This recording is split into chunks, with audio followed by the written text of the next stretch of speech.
Hi SB lovers, welcome back again with me Mr. Yusuf from SBA Course.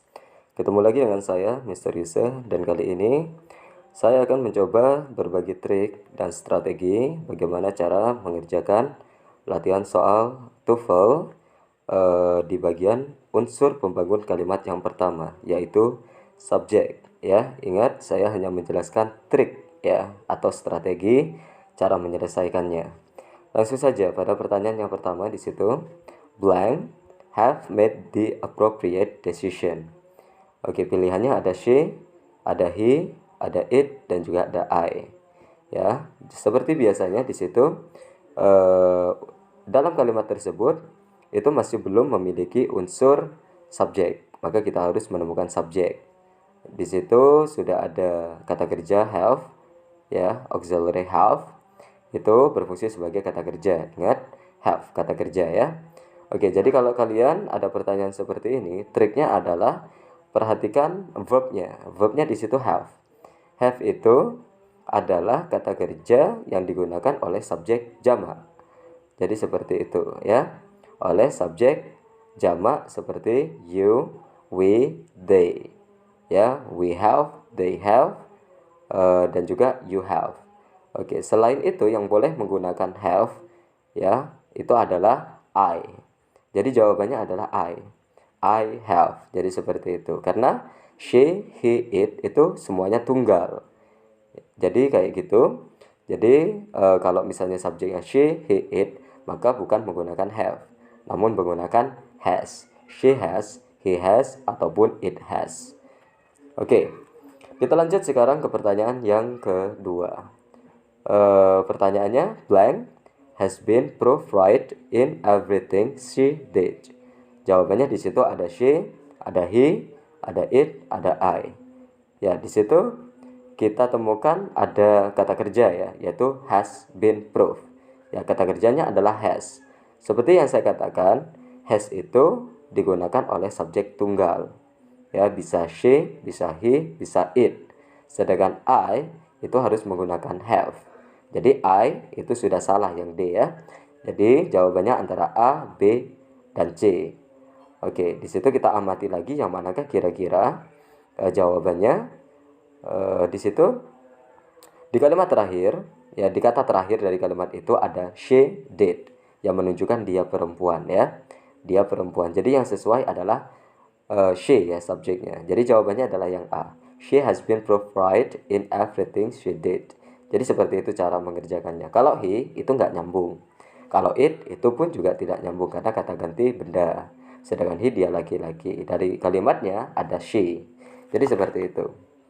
Kemudian di situ pertanyaan yang ketiga ya. Di situ pertanyaannya adalah blank is missing. Ya, kalimat itu juga belum memiliki subjek ya, maka kita harus temukan subjeknya. Di situ sudah memiliki kata kerja yaitu is. Is itu adalah to be yang digunakan oleh subjek tunggal. Maka dari itu kita harus temukan subjek tunggal dari pilihan A, B, C, D. Yang A, some of children, ya beberapa anak, ya beberapa anak-anak. Jadi seperti itu. Jadi itu itu adalah jamak ya karena ada some, lebih dari satu. Maka bukan A jawabannya. Kemudian yang B, one of children, salah satu dari anak-anak. Jadi seperti itu. Itu tunggal yang dimaksud karena ada one of, salah satu. Kemudian pilihan yang C, the two children, ada dua anak-anak ya. Jadi itu jamak lebih dari satu soalnya. Jadi jawabannya bukan yang C karena sudah jamak. Yang D, many children, banyak anak-anak. Jadi jelas itu bukan tunggal karena banyak. Jadi yang menunjukkan tunggal dari pilihan A, B, C, dan D itu adalah yang B, one of children. Jadi jawabannya adalah yang B. Kemudian untuk pertanyaan berikutnya yaitu blank wants her own phone line. Ya, pilihannya ada some managers, ada both managers, ada the managers, ada each of the managers. Oke. Langsung saja di situ kita cek kata kerjanya. Di situ adalah wants ya, ingin. Di situ ada s-nya ya. Kalau ada s-nya berarti itu adalah kata kerja tunggal. Jadi subjeknya itu juga harus tunggal. Ya, kalau misalnya nggak ada s, want gitu saja, ingin, berarti itu jamak.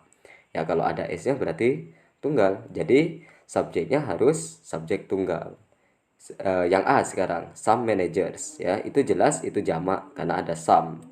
Begitupun B, both managers, itu artinya di antara managers, itu juga jamak ya, kalau ada both itu jamak. Yang C, the managers, itu ada kata benda ditambah s, itu juga jamak, lebih dari satu. Yang D, each of the managers, ya setiap managers. Jadi seperti itu. Oke, dari pilihan A, B, C, D yang menunjukkan subjek jamak itu adalah yang D. Karena kalau misalnya ada each, ada every, itu pasti tunggal. Jadi seperti itu. Jadi jawabannya adalah yang D ya. Oke, mungkin itu saja yang bisa saya jelaskan di latihan soal TOEFL ini, yaitu berbagi trik dan strategi bagaimana cara mudah mengerjakan soal TOEFL bagian structure, yaitu subjek ya. Oke, terima kasih sudah menonton video ini, dan bagi kalian yang suka video ini, jangan lupa tekan tombol subscribe, like, dan pastinya share. I think it's enough here my explanation about TOEFL, and thank you so much, and the last I say goodbye.